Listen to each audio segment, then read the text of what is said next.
नमस्कार, मैं रवीश कुमार। महाराष्ट्र के ठाणे में बीजेपी के विधायक ने थाने में ही गोली चला दी। उधर यूपी के मुरादाबाद में पुलिस ने गौकशी की साजिश रचने के आरोप में बजरंग दल के कार्यकर्ताओं को पकड़ा तो विश्व हिंदू परिषद के नेता ने पूरे प्रशासन को उड़ा देने की धमकी दे डाली है। मुरादाबाद में किसी की गाय चुराकर उसकी हत्या के मामले में कई लोग गिरफ्तार किए गए हैं, जिसमें बजरंग दल का जिला कार्यकर्ता भी शामिल है।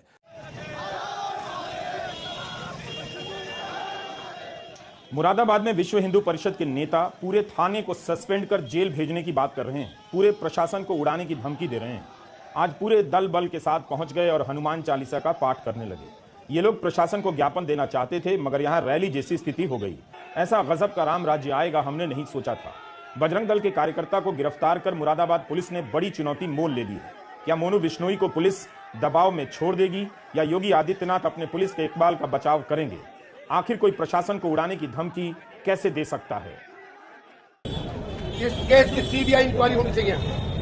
अगर मेरा कार्यकर्ता दोषी है तो उसको जेल में डाल दो, और यदि यह दोषी नहीं है तो पुलिस प्रशासन को जेल में डाल दो। जिन्होंने घोर अपराध करा है, एक गौ भक्त के ऊपर हत्या, उसको गौ हत्या का केस लगा के जेल में जाना कोई मानवता की बात नहीं है। अरे स्पष्ट कहता हूँ, कोई भी हिंदू गौ हत्या नहीं कर सकता है, ये मेरा मानना है। अरे उसको तो फंसाने के लिए उन्होंने सोचा कि एक को, अरे एक नहीं 5 लाख बजरंग दल के चीते तुम्हारे प्रशासन को उड़ा कर रख देंगे। पुलिस लाठी चार्ज करेगी, हम लाठी खाएंगे, गोली खाएंगे, लेकिन हम अपना ज्ञापन देने सब जाएंगे। पूरा थाना सस्पेंड होना चाहिए और उसके बाद गिरफ्तार करके जेल में डाल देना चाहिए। पूरे थाने को कहता हूँ, जिस थाने ने ऐसा गौभक्तों का अपराध करा है वो जेल जाना चाहिए, तत्काल निलंबित होना चाहिए। मेरी स्पष्ट मांग है। ये होती है हिम्मत। अगर कोई विरोधी दल का छोटा सा कार्यकर्ता इस तरह की भाषा बोल भी रहा होता तो उसके घर बुलडोजर चल गया होता। मगर विश्व हिंदू परिषद के नेताओं का दुस्साहस या क्रोध आप देख सकते हैं। यूपी में अब किसी को बुलडोजर नजर नहीं आएगा। क्या इन्हें योगी की पुलिस पर भरोसा नहीं है, या इन्हें इस बात का ज्यादा भरोसा है कि साथ हर कीमत पर योगी का ही मिलेगा? जिस तरह से राजकमल गुप्ता ने धमकी दी है, उसे सुनकर तो यही लगता है कि एक समुदाय के संगठन और उसके नेताओं का हौसला बुलंद हो चुका है। वे खुद को पुलिस और कानून से ऊपर समझने लगे हैं। जहां पर राजकमल गुप्ता भाषण दे रहे थे, थोड़ी ही दूर पर एसपी, डीएम और कमिश्नर का कार्यालय है। हम आज के वीडियो में इस पर बात करेंगे, लेकिन उससे पहले महाराष्ट्र चलेंगे, जहां के ठाणे जिले की घटना पर बात बहुत जरूरी है।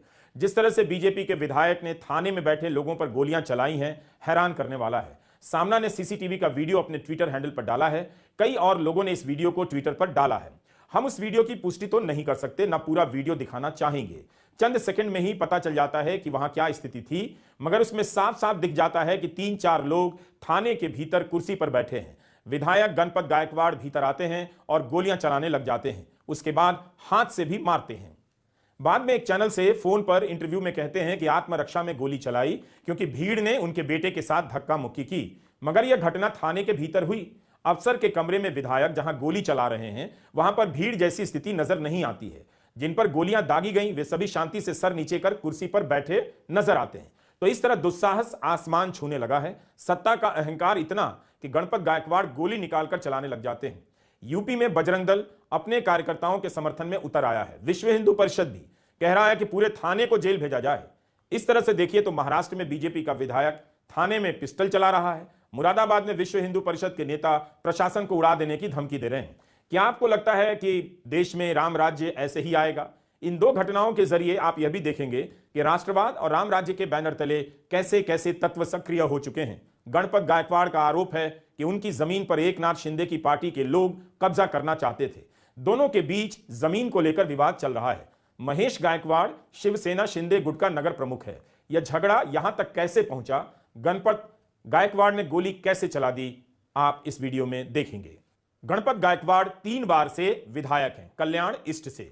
2 बार निर्दलीय जीते और इस समय बीजेपी में हैं। इनकी किस खूबी को देखते हुए बीजेपी ने अपने दल में लिया, यह तो बीजेपी बता पाएगी। मगर गणपत गायकवाड़ ने कल्याण के हिल लाइन पुलिस स्टेशन में गोली चलाई।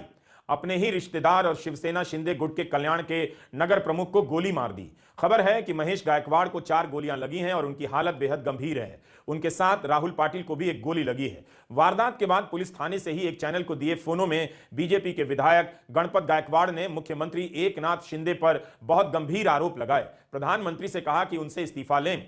गणपत गायकवाड़ ने यह भी कहा कि मेरे बेटे के साथ धक्का मुक्की की गई, अगर उसके साथ कुछ हो जाता तो मेरे जीने का क्या फायदा, मैंने आत्मरक्षा में गोली चलाई और मुझे इसका अफसोस नहीं। महेश गायकवाड़ भी पार्षद रह चुके हैं, मगर जमीन को लेकर कोई विवाद हुआ भी तो दोनों थाने पहुंचे। गणपत ने वहीं पुलिस इंस्पेक्टर के कैबिन में गोली चला दी। ऐसा डीसीपी सुधाकर पथारे ने भी कहा है कि गणपत ने गोली मारी है और वह गिरफ्तार है। महेश गायकवाड़ एकनाथ शिंदे के करीबी बताए जाते हैं। इस वक्त गंभीर हालत में है। कहीं रिपोर्ट छपी है कि उन्हें 6 गोली लगी है, कहीं छपी है कि 3 या 4 गोली लगी है। एक और व्यक्ति के घायल होने की भी खबर है। घटना के बाद एक ऑडियो क्लिप भी वायरल हो रहा है, जिसमें कथित तौर पर गणपत गायकवाड़ को बोलते हुए सुना जा सकता है। वे बता रहे हैं कि एकनाथ शिंदे की सरकार में अपराधियों का राज है, गुंडा राज हो गया है, मुख्यमंत्री ने उन्हें भी अपराधी बना दिया है। फील्ड लाइन पुलिस स्टेशन में महेश गायकवाड़ और गणपत गायकवाड़ दोनों का आपस में किसी इशू पे कुछ विवाद था। इसी कारण कुछ कंप्लेंट देने वो आए थे। उसी दरमियान दोनों में चर्चा चल रही थी। उसी दरमियान आमदार गणपत गायकवाड़ ने महेश गायकवाड़ और उसके साथियों पर गोलीबार किया है। उसमें 2 लोग जख्मी है और आगे की तहकीकात शुरू है। थाने के भीतर और कैंपस में बीजेपी के विधायक को सुरक्षित नहीं लगा। उन्हें अपनी सरकार की पुलिस पर भरोसा नहीं और वे गोली चला देते हैं क्योंकि बेटे के साथ कथित रूप से धक्का मुक्की हुई। गणपत गायकवाड़ की सफाई पर भरोसा कर भी लीजिए तो गोली चलाने का लाइसेंस उन्हें कोई नहीं देता, वो भी थाने के भीतर। प्रधानमंत्री रामराज्य और राष्ट्रवाद की बातें करते हैं। उनकी पार्टी के 3 बार के विधायक अपने सहयोगी राजनीतिक दल के नगर प्रमुख को गोली मार देते हैं। उनका यह राष्ट्रवादी दुस्साहस जिज्ञासा पैदा कर रहा है कि विधायक गणपत गायकवाड़ की शक्ति का स्रोत कहां है, इनकी संपत्ति का साम्राज्य और कारोबार कहां तक है, इनके पास क्या क्या है, कोई जानकारी नहीं।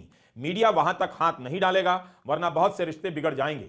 मीडिया का गुस्सा, उसकी पत्रकारिता हेमंत सोरेन के आदिवासी होने तक ही सीमित है। उसे हेमंत सोरेन की कार और बंगले का पता है, वह जोर जोर से बताता है, मगर यह गणपत गायकवाड़ कौन है इसके बारे में कुछ नहीं बताता। इसी तरह की घटना बिहार और झारखंड में हो गई होती और सरकार तेजस्वी और हेमंत सोरेन की होती तो मीडिया उसे जंगल राज कहता और मुख्यमंत्री से सवाल करता।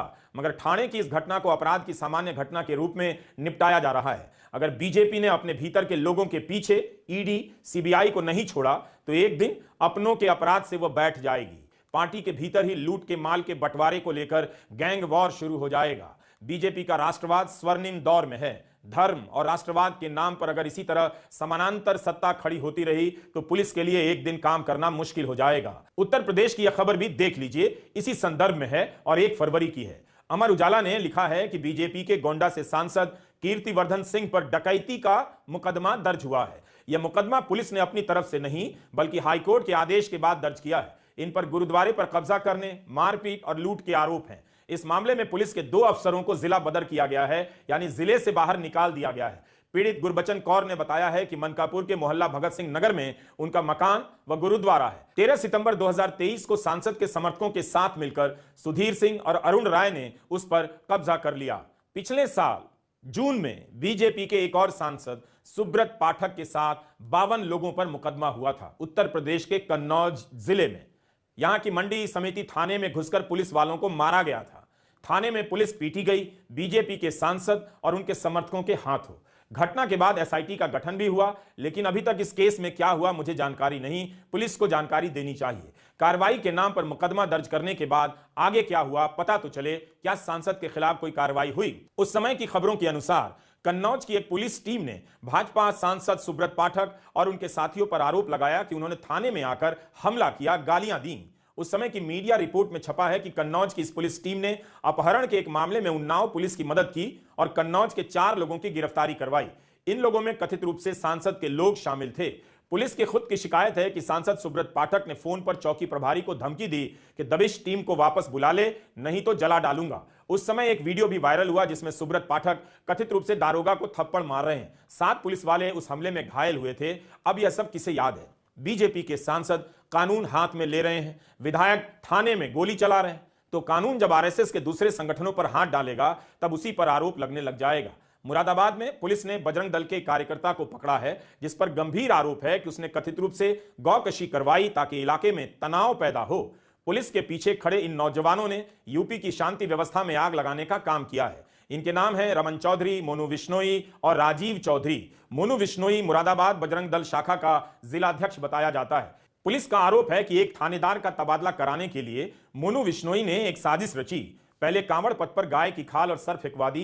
पुलिस को इस बात पर शक हो गया कि गौकशी वहां नहीं हुई है, कहीं से चीजें लाकर यहां पर फेंकने की कोशिश हुई है। यह घटना 16 जनवरी की बताई जाती है। फिर 29 जनवरी की एक और घटना है। जंगल में गौकशी की सूचना मिलती है, वहां पुलिस पहुंचती है तो एक ट्रैक पैंट मिलता है और एक पर्स जिसमें महमूद का मोबाइल नंबर और फोटो मिलता है। पुलिस को फिर से शक होता है कि इस तरह से कोई क्यों करेगा। जांच इसके बाद शुरू कर दी जाती है। फिर मोनू विश्नोई, राजीव चौधरी, रमन चौधरी पुलिस की गिरफ्त में आ जाते हैं। इन तीनों ने अपने काम में शहाबुद्दीन को भी